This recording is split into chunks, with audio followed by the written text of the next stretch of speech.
mas a gente vai começar agora falando de inteligência emocional. Então, eu gostaria de trazer aqui ao palco o meu amigo Alexandre Telingeiro. Seja bem-vindo, Alexandre.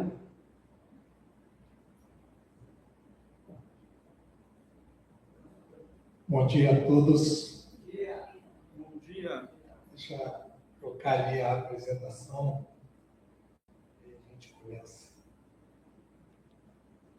Estou muito feliz de estar aqui com vocês. Eu vou adiantando, então eu me chamo Alexandre Telingeiro, trabalho com mentorias de inteligência emocional desde 2013 e eu queria fazer uma pergunta para vocês refletirem, o pessoal está aqui, o pessoal que está assistindo também no YouTube, por que começar um evento de marketing com IA, começar com inteligência emocional? Quem é que... será que esses caras da Carpacói, eles foram lúcidos nisso ou foram meio loucos? O que vocês acham?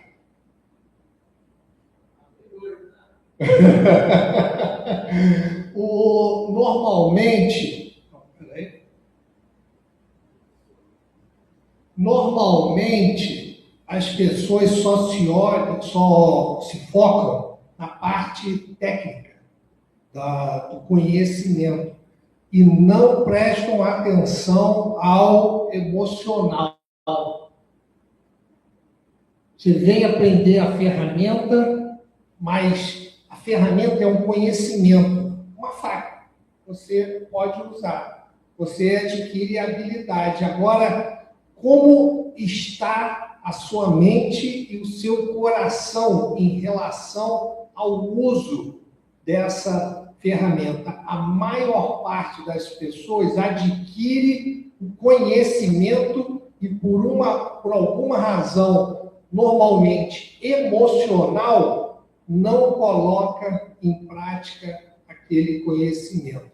E é por causa disso que eu estou aqui abrindo esse dia de treinamento para garantir que vocês coloquem em prática esse conhecimento que a Carpacói vai dar para vocês hoje. Então, a IA resolve o como. Ela não resolve o eu não vou conseguir. Sempre a IA, como ferramenta, precisa do empreendedor, do empresário, para colocar em prática essa ferramenta. Na maior parte das vezes, quando você vai apertar o botão de postar, ou de aplicar o orçamento, ou quando vai fazer a negociação, será que eu vou conseguir? Será que eu vou ser bem-sucedido? É aí que a inteligência emocional entra para fazer toda a diferença. Eu coloquei, aliás, uma observação, todo esse material ele foi feito com o cloud, com o chat GPT e o notebook LM. A IA pode fazer tudo, mas precisa ainda de você. Eu não sei agora como é que vai ser com os robôs e já automatizar tudo, mas que eu saiba ainda o empreendedor, o coração do empreendedor, para lidar com todos os desafios, é o que faz toda a diferença. Então, quem grava o vídeo é você, quem ouve o não é você. O que trava não é a técnica, é o que acontece por dentro de você, aqui e aqui, na hora que você está se expondo aos riscos, está assumindo responsabilidade. E uma coisa que a gente tem sobre emocional, a gente pensa que isso só acontece com a gente, só a gente sente esses perrengues. E eu quero mudar essa perspectiva de vocês. Isso acontece, empreender lidar com esses desafios de gestão da empresa, gestão do negócio, é algo que acontece com todos os empreendedores e empresários. Essa tensão, esse estresse emocional. Vamos lá, vamos fazer uma avaliação aqui. Gravar um vídeo e achar que vai parecer ridículo. Postar e ninguém responder. Cobrar um preço justo e ouvir não. Delegar e achar que perdeu o controle. Decidir errado e arrastar todo mundo, toda a empresa junto com você. Admitir, mesmo só para você, que não está dando conta. Algum de vocês já vivenciou pelo menos uma dessas situações aí? Isso é da natureza de empreender, lidar com esses desafios.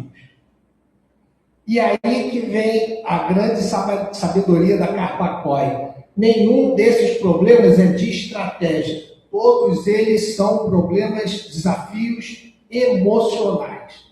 Foi por isso que eles me convidaram para estar aqui.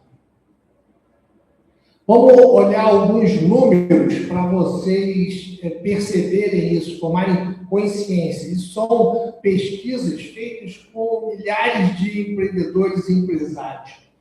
81%, mais de 3/4 dos founders escondem o próprio medo e estresse.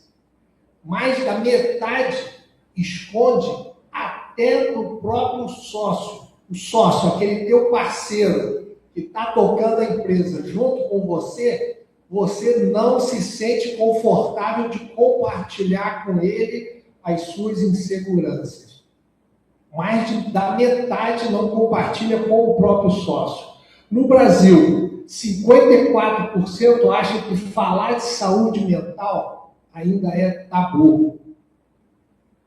Numa escala de 0 a 10, 7,6 é o nível médio de solidão de quem empreende, de quem lidera. 49% dos empreendedores relataram ao menos uma condição de saúde mental. E comparando com 32% de não empreendedores.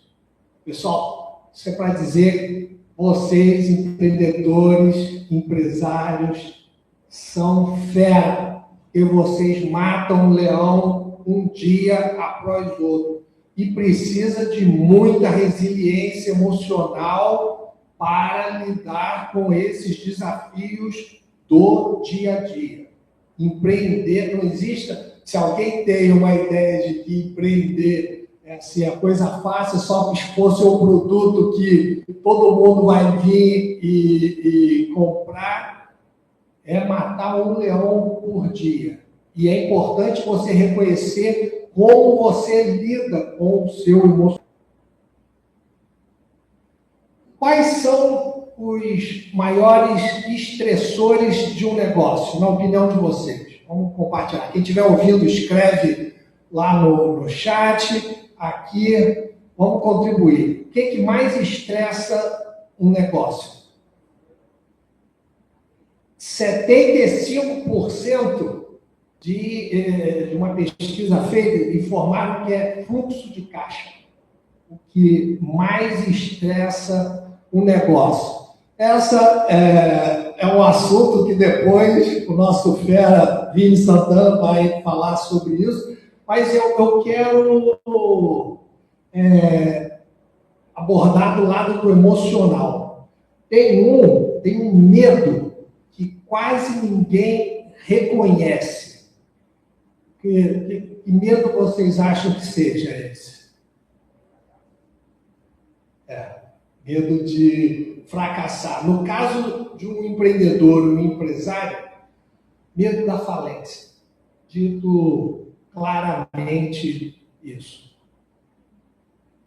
Um dos maiores estressores é o medo de fracassar. Fracassar é uma maneira bonita, genérica, para dizer medo de falir com o negócio. Por que ele veja bem, não é que não existe o risco da falência.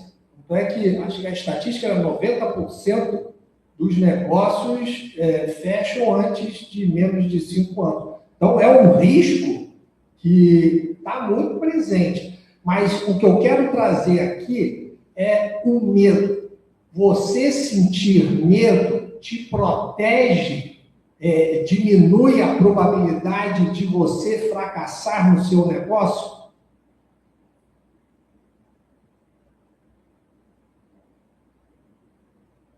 Por que vou sentir um medo de fracassar só piora, só agrava? Porque ele trava a criatividade e o processo de tomada de decisão. Antes mesmo que o empresário dê o primeiro passo, antes disso, antes de acontecer o movimento, ele já está travado. A imagem que eu tenho é como se tivesse sabe aquelas bolas de ferro de prisioneiro? Ele está querendo levantar a perna, mas o peso morto. O medo é um peso morto na vida das pessoas. Se sentir medo resolvesse os problemas, aí valia a pena. Mas sentir medo só agrava os problemas.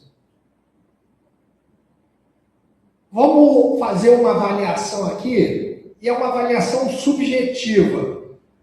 Cada um faz a sua avaliação, cada um sabe dos seus sentimentos. Então, não é algo que ninguém tem como te dizer se você está certo ou não. Totalmente subjetivo. De 0 a 10, qual a intensidade do seu medo, do meu medo de fracassar? Pode anotar aí no celular, no tablet, só para a gente registrar. Esse é um diferencial da minha mentoria. Eu busco quantificar os sentimentos. Normalmente, sentimentos ficam uma coisa muito etérea, intangível, e eu proponho a gente quantificar. Então, dê uma nota, faça uma autoavaliação de 0 a 10, qual a intensidade desse medo, que nós vamos voltar nele depois. Por que esse medo paralisa? Porque a gente confunde, isso é muito interessante, é um pouco filosófico, mas é muito interessante. De um lado, o que aconteceu. De outro lado, quem eu sou. De um lado, o que aconteceu. De outro lado, quem eu sou. Na maioria das pessoas, elas juntam, é o que a gente chama de colapso ontológico. Elas juntam o que aconteceu com quem eu sou. A partir de agora, isso não é mais permitido para vocês, porque vocês têm agora o conhecimento. O que aconteceu e quem eu sou são coisas distintas. Qual a diferença entre falhar e fracassar? Alguns de vocês já fizeram a minha mentoria, já sabem, esse não vale. Quem ainda não fez, não tem certo e errado. Qual a diferença entre falhar e fracassar? Eu acho que falhar é uma constância ali. E fracassar é o que você já decidiu. Falhar é um processo que acontece ao longo do caminho, fracassar é aquela decisão que você tomou. Beleza, Beto, obrigado. Fracassar é desistência. E a falha? Como você define a falha?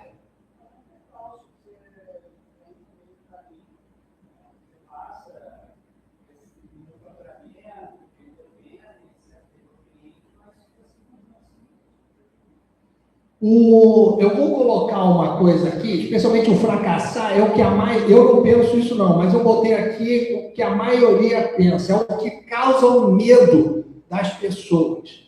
Falhar é um evento, uma ação que não deu o resultado esperado. Acontece com todo mundo o tempo todo. Não tem ninguém nessa vida, nenhum ser humano que nunca falhou em algo. O processo de aprendizado pressupõe falhas. Agora, o que a maioria tem medo, trava, é em relação ao fracasso. Considera o fracassado uma identidade. Aquela coisa de colapsar. O que aconteceu com quem eu sou. E aí, ninguém quer ser eu sou um fracassado. É uma sentença sobre quem você é. De novo, isso é só como a maioria vê. Agora a gente vai destrinchar isso. O medo te governa quando você funde os dois. A campanha pode falhar. Você nunca será um fracassado. Vamos aprofundar sobre isso agora. O trabalho nosso, que é o que eu faço na mentoria, e eu incentivo vocês todos a fazerem, é separar o evento da identidade. Quando você para de ler cada erro seu como veredito sobre o seu valor, o medo sai do lugar de comando.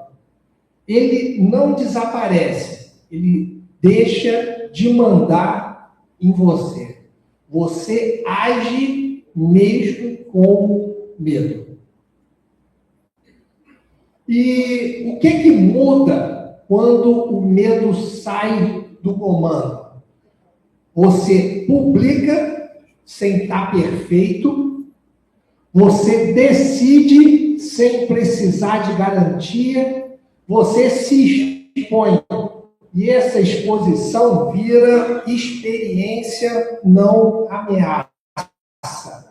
O que vocês fariam se vocês não sentissem medo de se arriscar, se vocês não tivessem a possibilidade do fracasso? O que vocês fariam hoje que vocês não estão fazendo?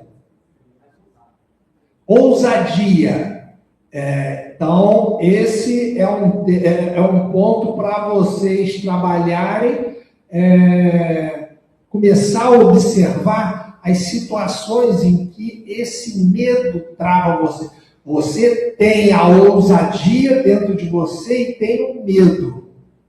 Você está dando mais atenção ao medo do que à ousadia. E um detalhe aí, só para a gente ter bastante clareza, isso não quer dizer ser impulsivo, não olhar os riscos de não dar certo, mas não se parar por causa desse medo. Eu gosto sempre de contar a história, todos os meus clientes já conhecem isso, da criança que vai aprender a andar de bicicleta. Criança, o pai leva o filho pequeno lá para o aterro, pega a bicicleta, primeira vez que ela está montando na bicicleta. Ela montou na bicicleta. É esperado que essa criança já comece andando direto? Não, mas todos concordam que é esperado que ela vai cair. Então, você pode minimizar os riscos, bota capacete, bota uma joelheira, cotoveleira, para ela se machucar o mínimo possível. Mas é esperado que essa criança vá cair. Faz parte do processo de aprender a andar de bicicleta, ela levar alguns tombos. No momento que essa criança caiu, ela tem uma decisão. Naquela fração de segundo, ela caiu da bicicleta, ela precisa escolher o que eu faço agora. Eu me levanto e monto de novo na bicicleta ou eu saio correndo da bicicleta? Se ela decidir subir de novo em cima da bicicleta, aquela queda foi uma falha. Se ela decide, eu não quero mais andar de bicicleta, houve um fracasso em relação àquele objetivo. Tudo bem até aqui? Então, a primeira consequência disso é o seguinte: a diferença entre falhar e fracassar é uma decisão que a pessoa toma. Todos nós somos essa criança aprendendo a andar de bicicleta. Ninguém sabe tudo sempre. A gente está sempre aprendendo algo. Nesse processo de aprendizado, a gente vai ter ou falhas ou fracassos. Então, a diferença é uma decisão. Se eu escolho, se eu decido, vou me levantar e montar a bicicleta de novo, isso é uma falha, aquela queda. Se eu não quero mais andar de bicicleta, foi um fracasso. Outra consequência, se essa criança for determinada a tal ponto dela dizer: o número de vezes que eu cair vai ser o número de vezes que eu vou me levantar e montar na bicicleta de novo e pedalar de novo. Essa criança nunca vai fracassar. Concorda comigo? É impossível a possibilidade do fracasso para essa criança, por causa da determinação dela. Agora vamos supor, essa criança passou o dia inteiro lá no aterro, tentando, sobe, desce, começou a andar um pouco e tal, mas chega no final do dia, vai dizer assim: pô, papai, tá chato aqui, já me machuquei, eu pensava que ia ser mais fácil, não quero mais aprender a andar de bicicleta. Amanhã eu quero vir, me ensina a andar de skate. Eu quero amanhã, não quero mais aprender a andar de bicicleta. Eu quero andar de skate, tudo bem? Tá bom. Então, essa criança, ela fracassou em relação ao objetivo que ela tinha se proposto de andar de bicicleta. Concorda comigo? Ela desistiu. Essa criança é uma fracassada porque ela fracassou, porque ela desistiu? Esse que é o pulo que faz a diferença entre o fato e a pessoa, quem eu sou, a identidade dela. Fala, Pedro.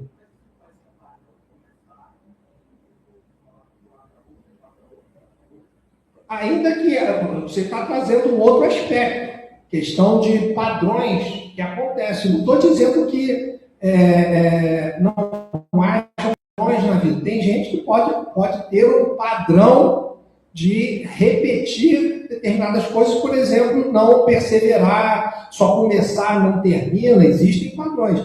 Mas o que eu estou falando aqui é do ser, da ontologia. Quando a gente fala você é assim, eu estou dizendo que você nasceu assim, tua vida inteira foi assim, não adianta você mudar porque você vai morrer assim. Língua portuguesa, o ser tem essa força muito grande e tem algum bebê que a gente pode dizer, esse bebê acabou de nascer agora, está com um dia, ele é um fracassado? Existe um ser humano assim que é um fracassado? Ele pode ter tendências, os perfis comportamentais estão aí, eles acertam em 80% das vezes, mas nenhum perfil comportamental acerta 100% das vezes, diz com certeza quem você é. Pelo menos você tem a possibilidade de 20% ali de variação, mas tem as tendências. Mas o fato é, a gente não pode dizer que ninguém é fracassado. Agora, se a gente acabou de concluir que ninguém é fracassado, não existe a possibilidade de ser fracassado, de ser um ser humano fracassado, por que as pessoas têm medo de serem fracassadas. Pelas experiências que elas viveram, ou que escutaram. Com certeza, a opinião dos outros, a experiência que você viveu, vão formando os seus pensamentos. Mas, ainda assim, percebe o seguinte, Jailton, se você viveu uma experiência mal sucedida, isso foi um fato que ocorreu. Alguém disse alguma coisa para você, um fato. Meu pai me falou isso, meus colegas da escola me falaram isso. Daí, eu achar que eu sou assim, porque aconteceu aquele fato, porque meu pai ou os colegas da escola disseram que eu sou assim, isso quer dizer que eu sou assim? É porque o ser humano tem uma tendência de colapsar, juntar o fato com a identidade de quem eu sou. O exercício nosso, é um exercício para a vida inteira, é separar o fato de quem eu sou, da identidade. Não, a tendência normal, se a gente deixar, o entorno da gente vai querer colapsar a minha identidade, quem eu sou, com a minha performance, os resultados da minha ação. E a partir de agora, o exercício para vocês é ficarem continuamente, o tempo todo atentos, para não deixar haver esse colapso, essa junção do que aconteceu, quem eu sou. Eu proponho uma proposta que eu faço para vocês, cada um de nós é perfeito, inteiro, completo, não falta nada e merece o melhor da vida. Eu sou perfeito, inteiro, completo, não falta nada e mereço o melhor da vida. Enquanto ser humano, eu tenho esses 5 atributos. Isso é uma crença, uma proposta que eu faço a vocês. Aí, vocês podem até me questionar, mas morador de rua, todo mundo merece o melhor da vida. Todos os seres humanos, enquanto seres humanos, merecem o melhor da vida. Mas eles vão ter, nós seres humanos, vamos ter o melhor da vida de acordo com as ações que a gente implementa. Aí a gente entra no campo da performance. Uma coisa é quem eu sou. Eu sou perfeito, inteiro, completo, não me falta nada e eu mereço o melhor da vida. Outra coisa é se eu vou conseguir isso. E isso vai depender das ações que eu realizar. A maioria das pessoas junta quem eu sou com o resultado das minhas ações. O exercício para vocês, a partir de agora, é separar isso. Eu sou perfeito, inteiro, completo, não falta nada, mereço o melhor da vida. Os resultados da vida vai depender das ações que eu realizar. Algumas vezes eu vou acertar, vou conseguir aquilo, outras vezes não vou conseguir. E esses resultados não dizem absolutamente nada sobre quem eu sou. Estão separados. Eu sou perfeito, inteiro, completo, não falta nada e mereço o melhor da vida. Faz sentido isso para vocês, que eu estou falando? Vamos fazer aquela medição, autoavaliação de novo. Eu tenho medo de fracassar. Vocês fizeram antes, agora, depois dessa conversa. Aumentou, ficou igual ou diminuiu? Espero pelo menos não tenha aumentado. Quantos diminuíram? Todos aqui. Esse é um exercício que precisa ser feito continuamente. É uma expressão que a gente tem, a gente diz muito em coaching e mentoria, o não eu já tenho. Se eu for ousar fazer algo, se eu falhar, vai continuar do jeito que está hoje, com o não. A possibilidade é, ou eu continuo do jeito que está, ou eu consigo sucesso. Então, cara, vai com toda a coragem que você tem, porque você só pode. Ou continua do jeito que está, ou você vai conseguir. Aqui está o meu QR Code. Eu faço uma sessão de diagnóstico emocional de alta pressão, por 1h30, online, individual. Então, quem tiver interesse, pode apontar aqui para o QR Code e só me enviar um WhatsApp que a gente agenda essa sessão. Muito obrigado. Eu queria deixar essa mensagem final para vocês. Vocês podem sentir medo, que é totalmente do humano mais do que o humano. O exercício é não se deixar comandar pelo medo. É isso aí. Muito obrigado.